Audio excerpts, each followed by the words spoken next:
So if you fit the mold of this person, right, and you're doing what this company had done, which we'll cover in a minute, then you fit the mold to be litigated in the same exact way. So we're going to talk about some of those X, Y, or Z's right now. Okay, and we have in front of me, just to write up a paper, the actual immediate news release from the FCC on the mortgage scam for robocall campaign targeting homeowners. I'm going to break down this article specifically. Okay, some really key parts that you need to take away from this. And for those that don't know, the way that litigation works, have you ever heard like, watched a movie and the lawyer standing there and said, well, in the case of Jimmy and Pepsi, I shouldn't probably mention Pepsi, Jimmy and some other soda company, they won this lawsuit because of X, Y, or Z. So when litigation gets to a certain point, right, at the federal level and somebody wins a case, that case is now used literally to dictate law because a federal judge said that's how law should be. That was legal, that was not legal. Okay, so when something like this happens and it gets to the point where it's federally being mandated, this case will be used against other individuals in litigation. So if you fit the mold of this person, right, and you're doing what this company had done, which we'll cover in a minute, then you fit the mold to be litigated in the same exact way. But let's talk a little bit about it. So this happened January 24th, 2023, and it's the response to the FCC's robocall response team. That's insane. Like, the FCC actually has a robocall response team, but do they care about little wholesalers like us? You know, the people that are only doing like $1 million or $2 million a year, you know, or maybe even the ones doing $10 million a year. When does it really start mattering to the FCC?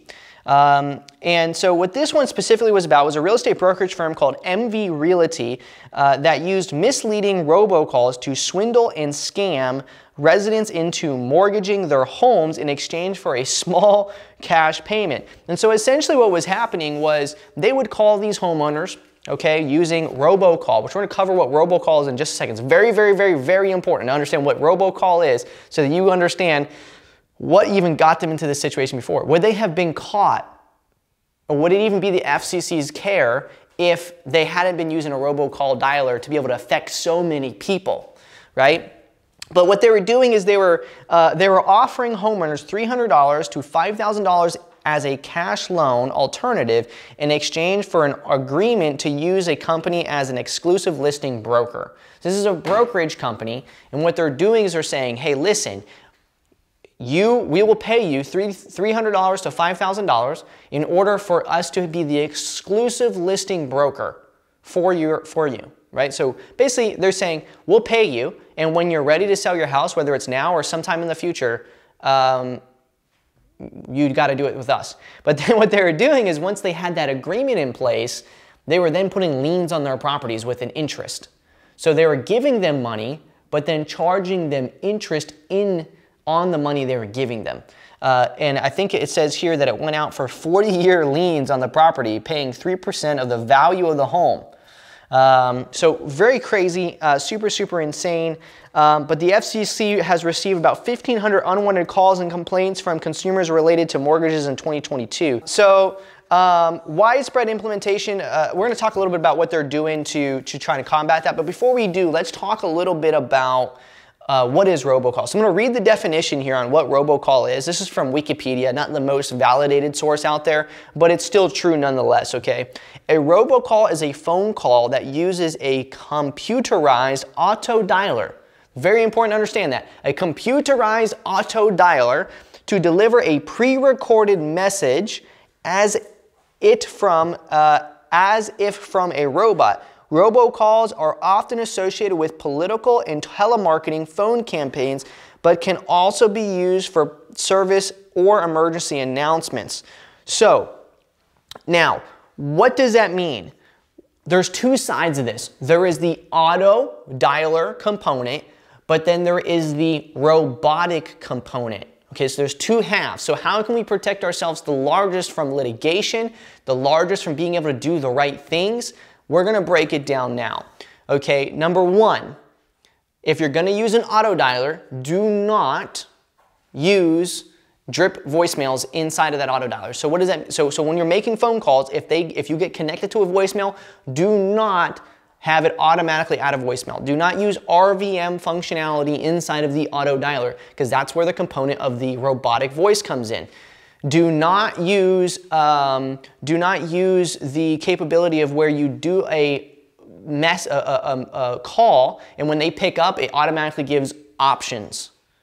Okay, of a click here to talk to somebody about selling your home. Don't do any of that kind of stuff. Do not do anything to deal with the automation of the phone call to the seller. Okay, no RVMs, no like IVR type stuff. Stay clear of it. There's no point, okay? Now on an inbound phone call, it's different. But when you're calling outbound, don't use IVRs, don't do RVM type stuff. The second part of this is the auto dialer component. Now, we've been educating here at REISift the niche sequential marketing strategy for quite a few, well, probably going on 2 years now, about a year and a half. And in that, there is zero auto dialer.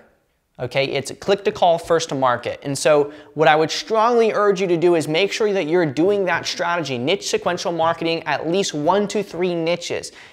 There's no automatic robots. It's manual voicemails, it's click to call, not auto dialer, okay, and you're stir shaken. Okay, which is the part we're gonna get into here in just a second, that most people are all like, oh my God, I got a stir shaken, yada, yada, yada, yada. Okay, you either become a business or you don't. That's really the options you have when it comes to that. And so those are the big things. If you can remove auto dialer from your strategies altogether, then I would do that. But I don't think that you entirely need to. But you're gonna have to get used to the fact that companies such as Call Tools, for example, are going to have to give you the liability. They can't take the liability. If you're gonna be calling and you're gonna be doing bulk dialing and you're gonna be calling records that are not on the federal DNC, or that are on the federal DNC list, I should say, then they're gonna make sure that you sign something to say, hey, you know, you can use our tool, but we're passing over the liability to you, okay? Because the FCC is mandating this, which I will tell you in just a second. And Call Tools might have been the first, but they will not be the last. And you can either be a smart investor and get ahead of it, okay, by using something like niche sequential marketing, or you can be the lucky investor that continues to use the tools and bouncing around, your KPIs are all over the place, you don't have any consistency, because truly you've just thrown to see what sticks. Okay, so what is the FCC doing to protect, to try to combat this, okay? Very simply, they are, I'm going to really only focus on the two big things, is widespread implementation of stir, shaken, and caller ID authentication standards, which really helps them track the illegal calls and improve blocking tools to protect consumers.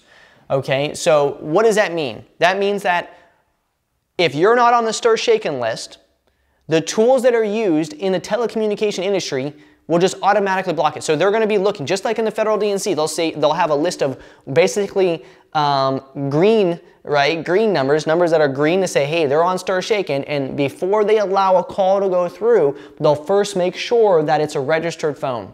And if it is a registered phone, then they'll allow the call to go through, and if the call goes through and then you start selling something, if that homeowner gets upset, they can just go to the Stir Shaken website, type in your caller ID, and it will pop up with all your information from the Stir Shaken.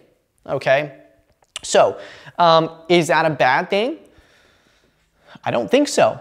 Personally, I think that that's totally normal. I think in this world of technology, when people's privacies and everything else needs to be respected, and I truly believe that over the last few years, we have abused the powers that we have of information. Okay, and I think that being able to just call somebody and then start a campaign today and then do another campaign tomorrow, a text message campaign today in the evening and then tomorrow, being able to just blast somebody because you feel like you have the authority to is not the right way to go about business. And there's too many business owners that are being super annoying instead of being beneficial. Okay, and so do I believe that stir shaken is the right answer? I think it's a really good step in the right direction. Do I think that it's a little too strict in the information that they want?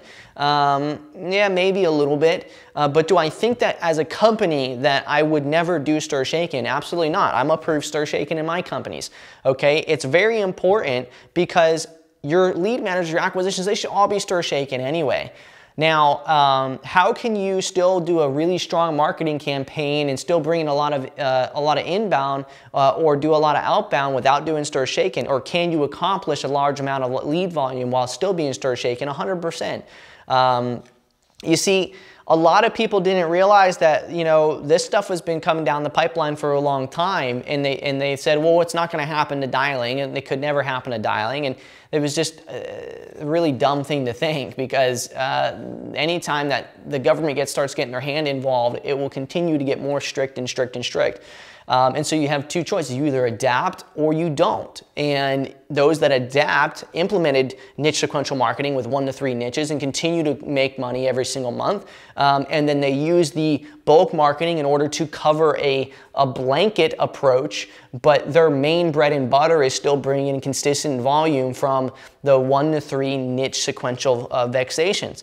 Now, the other thing that they're doing is cutting voice service providers off from other networks for failing to meet the FCC's requirements for protecting consumers against scam robocalls and malicious spoofing. So this is what's causing companies to have to adapt. So you got to think of it like this. If the FCC came down and said, listen, I realize that, you know, you make a living and you take care of 40 to 100 employees at your company, but if you don't implement this strategy, you know, this law, if you don't adapt to these FCC changes, then we're going to shut down your business and there's literally nothing you can do about it. What are you going to do? So I see a lot of people throwing hate out there like, oh, I knew that these tools are trash because they're doing X, Y, or Z. Dude, like, come on now. Like, you do not say something that which you're not in the situation of those companies.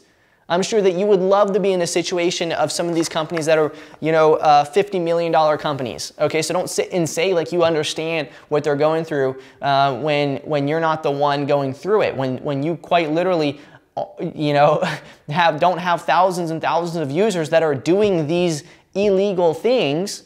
Some of them.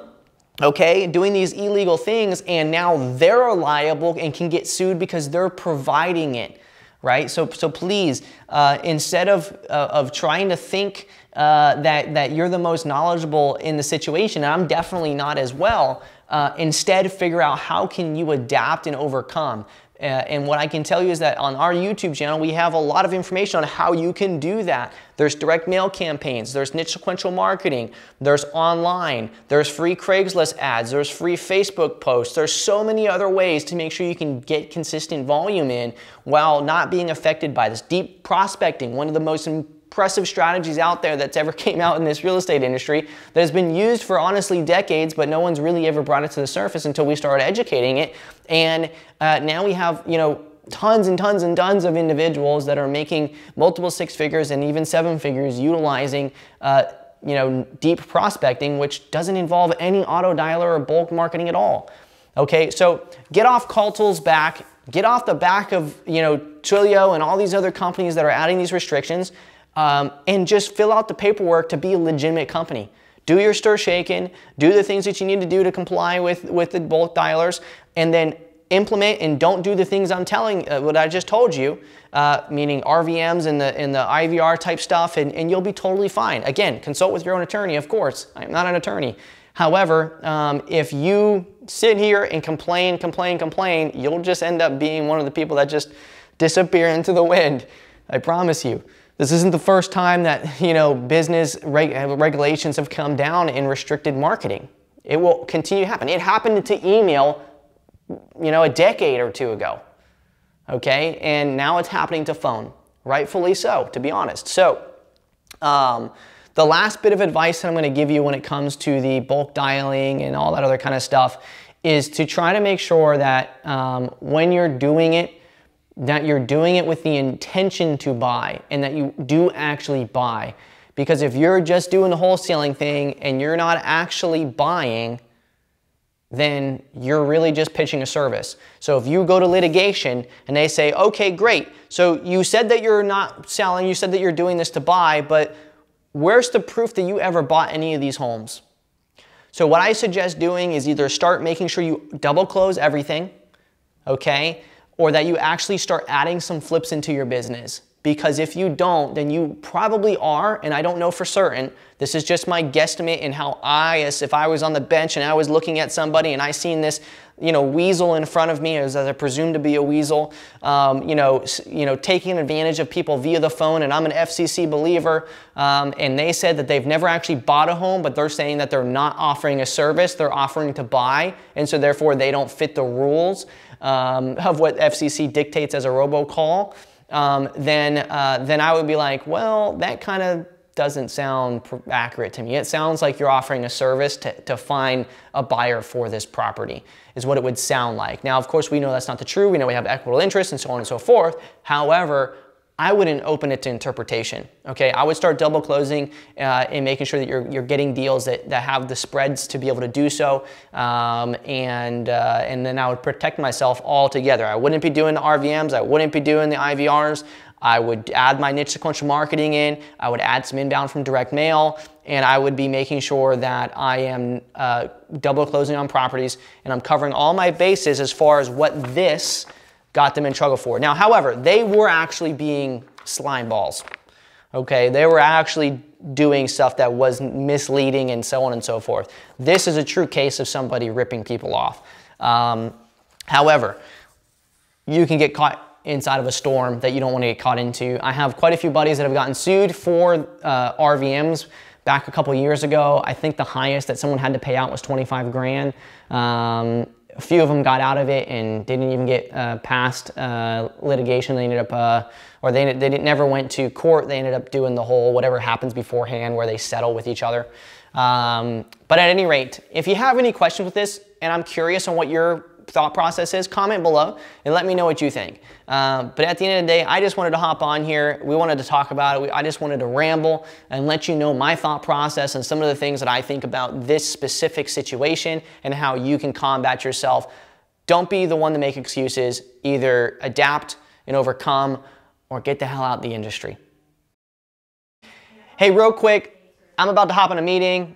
Quite literally, they're waiting in the waiting room, but I'm gonna give you some free money. I'm gonna remove all excuses that you have on why you can't get started in REISift by actually giving you money to start here at REISift. Using this coupon code, you'll get $25 to use for skip tracing, direct mail, and whatever else you want. I'm gonna go even further and let you know that when you sign up, if you go ahead and message support, you might even be able to get yourself a little bit of data in there as well. But I'm not gonna tell you how much, I'm not gonna tell you anything like that. But just know that it's way more data than you would need in order to get your first deal, your second deal, or even just get a few more deals inside your business, especially when it's free. Use this coupon code, go sign up for a trial, and continue watching our content and learn more about how to be awesome at sales and marketing in real estate.